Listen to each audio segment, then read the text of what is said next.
نظام کے حوالے سے کافی بات کی. کل فواد چودھری نے اپنے ایک پروگرام میں بیٹھ کے کہا کہ پاکستان میں اسلامی صدارتی نظام نافذ نہیں ہو سکتا. اس پہ کچھ تبصرہ کریں گے؟ لیکن دیکھیں صدارتی نظام کی جو باتیں چل رہی ہیں نا، آپ دیکھیں روزانہ یہ بات ہو رہی ہے، بڑے بڑے صحافی اس میں ڈیبیٹ کر رہے ہیں. حامد میر اور فواد چودھری اور بڑے بڑے ٹی وی چینلز نے آپ والا ہی لفظ استعمال کیا، اسلامی صدارتی نظام. مجھے یہ سمجھ نہیں آئی مدیر صاحب، فردوس جمال صاحب، کہ آپ بتائیں گے یا پھر مدنی صاحب بتائیں کہ تاریخ کے آئینے سے کہیں جھانک جھونک کے بتائیں مجھے کہ کوئی ایسی مثال ملتی ہے اسلامی صدارتی نظام کی، کوئی مثال ملتی ہے کیا اسلام صدارتی نظام کی وضاحت تو صدارتی نظام کی کوئی اس کی وضاحت جو ہے اس کی وضاحت مدنی صاحب کریں گے، چونکہ میں نے اپنے اس میں صدارتی نظام لکھا ہے، اسلامی کا لاحقہ سابقہ میں نے نہیں لگایا. لیکن میں نے ایک تقریر سنی ڈاکٹر اسرار احمد صاحب کی، تو انہوں نے بہت سارے نظاموں کا تقابل کیا، ڈیموکریسی، آپ کا پریزیڈنٹشپ، یہ ساری چیزیں. لیکن انہوں کا یہ کہنا تھا کہ صدارتی جو نظام ہے وہ زیادہ قریب ہے اسلامی نظام کے. جی بالکل یہی بات ہے، اسلامی نظام نہیں ہے بلکہ اسلامی نظام کے زیادہ قریب ہے. اور اس کی انہوں نے بات کی. اور آپ ملکوں میں دیکھیں اس وقت بہت سارے موسٹلی ملکوں میں صدارتی نظام رائج ہے. صدارتی نظام کا ایک فائدہ یہ ہے ہمارے جیسے ملک میں کہ آپ اپنی 4 سیٹوں کے لیے ان کے محتاج نہیں ہوں گے، ان کی تعریف نہیں کریں گے. بھائی آپ کے پاس ایک دفعہ ہے. اور پھر ملک کی اکائی جو ہے وہ آپ دیکھیں، ایک بندہ سندھ سے کھڑا ہوتا ہے، پنجاب سے کھڑا ہوتا ہے، خیبر پختونخوا سے یا بلوچستان سے، وہ ملک کا صدر بن سکتا ہے، سربراہ بن سکتا ہے، اور وہ جو ملکی اکائی ہے، جو وفاق کی اکائی ہے، وہ مضبوط رہے گی. دیکھیں اسلامک، جیسے آپ نے سوال کیا کہ یہ اسلامک صدارتی نظام کیا ہوتا ہے. اگر اسلام کی ہم بات کریں تو اسلام نے ہمیں کوئی ایسا سیاسی نظام لگا بندہ نہیں دیا ہے کہ آپ کے لیے جمہوریت صحیح ہوگی یا پھر آپ کے لیے صدارتی نظام صحیح ہوگا. اسلام نے کوئی لگا بندہ سسٹم ہمیں نہیں بتایا اور نہ اس کے لیے کوئی پورے ضابطے یا قوانین لکھے ہیں. عملی طور پر جو رسول پاک صلی اللہ علیہ وسلم کے بعد جو خلافت راشدہ کا دور تھا، اس میں جس طرح سے چناؤ ہوا، جس طرح سے انتخاب ہوا، وہ چند بڑے لوگ اکٹھے ہو گئے. حضرت ابوبکر صدیق کو رسول پاک صلی اللہ علیہ وسلم نے خود منتخب کیا تھا، اور سیدنا عمر رضی اللہ تعالیٰ عنہ کو حضرت ابوبکر صدیق نے منتخب کیا تھا، اور بعد میں حضرت جو عثمان رضی اللہ تعالیٰ عنہ تھے ان کو بھی صحابہ کرام نے مل کر جو ہے منتخب کیا تھا.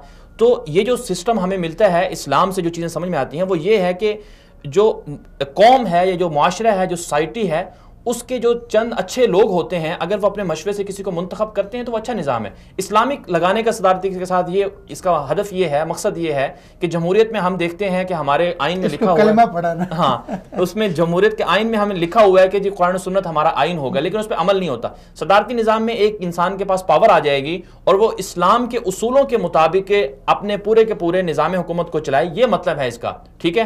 لیکن اس کے لیے پھر جماعت اسلامی حکومت بھی دیں، اب تب نہیں، ضروری نہیں ہے جماعت اسلامی کو حکومت دیں. عمران خان صاحب کے قریب علماء کرام آئے، ان کے پاس بیٹھے ان کو بتائیں. اگر یہ صدارتی اسلامی نظام ہوتا تو اس میں نہیں ریورس ہونا. ایک جملہ اس میں نوٹ رکھیں، میں جو میرا جو اپنا مطالعہ ہے وہ ایک، ہم جب بھی بات کرتے ہیں اسلامی نظام حیات کی، ٹھیک ہے، یا ہم یہ کہتے ہیں اسلام ایک مکمل نظام حیات ہے، یہ بات درست نہیں ہے. اسلام مکمل نظام حیات نہیں ہے، بلکہ اسلام اصول دیتا ہے، نظام حیات ہم نے خود بنانا ہے.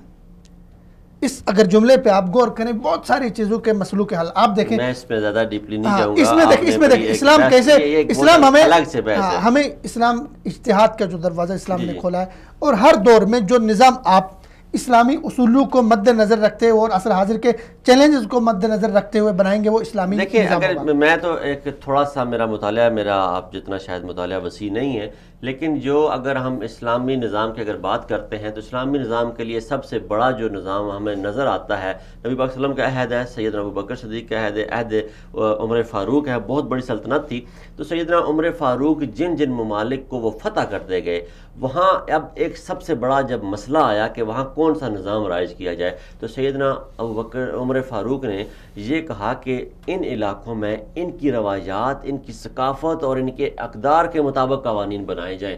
اسلامی قوانین جو حدود ہیں اسلامی قانون کی، جیسے قتل کی حد ہے، جو چوری ڈکیتی کی حد ہے، جو زنا کی حد ہے، وہ قائم کی جائے مسلمانوں کے لیے، یا جو بھی اس علاقے میں قائم ہے، جو لوگ رہ رہے ہیں.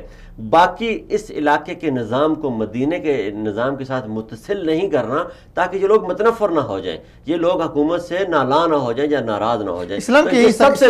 یہ سب سے بڑی ہمیں مثال اس میں ملتی ہے کہ اگر پاکستان میں ہم چاہتے ہیں کہ پاکستان میں اسلامی نظام رائج ہو، تو جو قوانین اسلام ہیں فار ایگزامپل طلاق کا قانون ہے، جو جہاد کا قانون ہے، جو نکاح کا قانون ہے، وراثت کا قانون ہے، قتل کی حد ہے، یا جو چوری ڈکیتی کی حد ہے، جو زنا کی حد ہے، وہ تو ہم قائم کر دیں۔ باقی جو قوانین ہیں وہاں پاکستان کے اندر، وہ پاکستان کے وہی روایات کو مد نظر رکھتے ہوئے، اقدار کو مد نظر رکھتے ہوئے اور معاشرتی اقدار کو مد نظر رکھتے ہوئے بنائے جائیں، اور اسی کو ہم اسلامی نظام کہہ سکتے ہیں۔ اس میں کوئی حرج نہیں، لازمی نہیں ہے کہ وہی قانون ہم وہاں پہ نافذ کریں جو اس وقت سعودی عربیہ میں نافذ ہے۔ اسلام کا تو دیکھو، اسلام تو اصول دے رہے ہیں نا، اسلام کی خوبصورتی یہی ہے کہ یہ ہر عہد کے لیے ہے، تمام لوگوں کے لیے ہے، تمام طبقات کے لیے ہے، تو اسی اصول کی روشنی میں آپ بنائیں جو بھی نظام آپ کے لیے سٹیبل ہے۔ چلیں